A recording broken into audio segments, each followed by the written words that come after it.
Hello everyone. Today we talk about how to fix the app of Teams. Here we go to settings. Then we click on apps.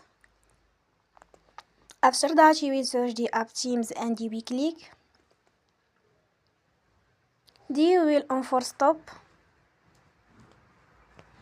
After that you will go to storage. Then we click on clear cache.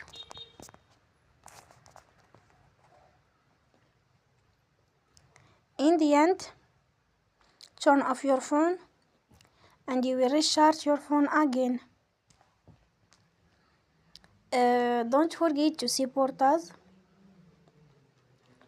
by like and subscribe. See you next time and thank you for watching.